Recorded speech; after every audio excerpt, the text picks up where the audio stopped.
Black Willow always tasted like rust and regret. A nowhere town wedged between snarling forests and mountains that looked like they'd been carved by God's bad mood. Sheriff Ellie Cooper hated it here. Not because of the meth heads or the rotted-out trailers. She could handle that. No, it was the quiet that got under her skin. The kind of quiet that made you feel like something was holding its breath.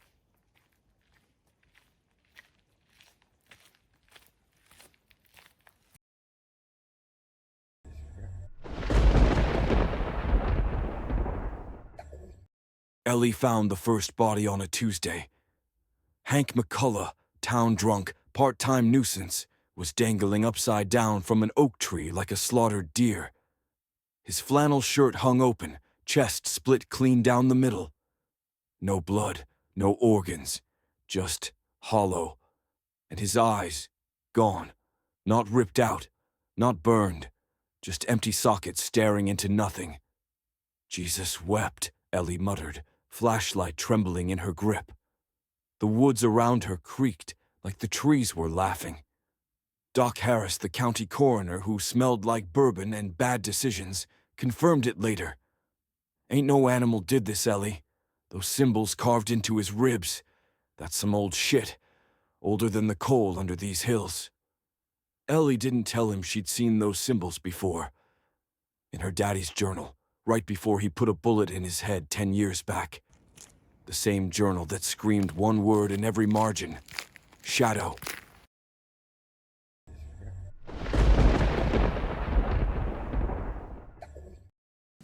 The next day, a man rolled into town driving a '78 Chevy with Mississippi plates. Name was Darius Kane. Late 40s, sharp jawline, eyes like honey drizzled over a switchblade. Claimed he was a travel writer, chasing local lore. But Ellie clocked the tattoo on his wrist, a snake eating its own tail. Same one her daddy had scribbled in his journal next to a name, Jonas Kane. Missing since '93. Jonas was my old man, Darius said, sipping whiskey at Millie's diner. His smile didn't reach his eyes. Disappeared here 30 years ago. Funny how history repeats, ain't it, Sheriff? Ellie's daughter, Lila, 16, all combat boots and teenage defiance, overheard them. "That guy's bad news," she hissed later, scrolling through TikTok in their ramshackle kitchen. "He's got serial killer vibes." "Stay out of it," Ellie snapped. But Lila was already digging through Ellie's files, her curiosity a live wire. Lila's text buzzed in her pocket. "Mom, where are you? Something's in the house."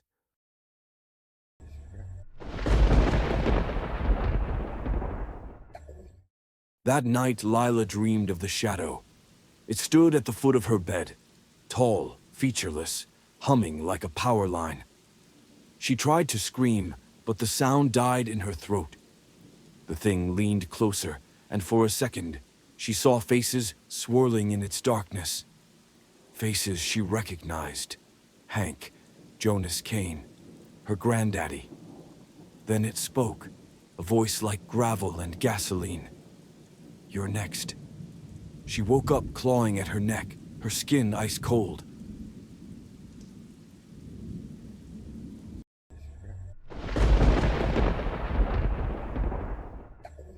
Ellie got the call at 3 a.m.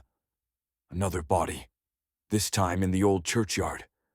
Mary Lou Pritchett, the librarian's niece, strung up like a marionette. Same symbols, same missing eyes. But this time, there was a message scrawled in what looked like charcoal on the church wall. "The shadow's hungry." Darius showed up uninvited, snapping photos with a vintage Polaroid. "Told you," he said, nodding at the words. "It's starting again." Ellie grabbed him by the collar. "What the hell do you know?" He peeled her off, calm as a snake.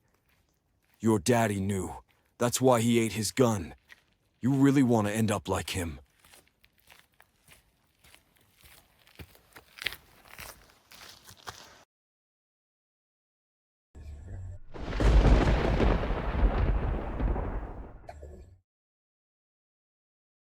found it at dawn. Ellie's grandma's grave, freshly dug up, the headstone cracked in half. Underneath wasn't a coffin, it was a door. Ancient oak, bound in iron chains, with a lock shaped like a screaming face. Darius ran his fingers over the carvings. This ain't a grave, it's a cage, and whatever was inside. He looked at Ellie, his eyes flickering with something like fear. It's out now. The wind howled, and for a second, Ellie swore she heard laughter. Deep, guttural, hungry.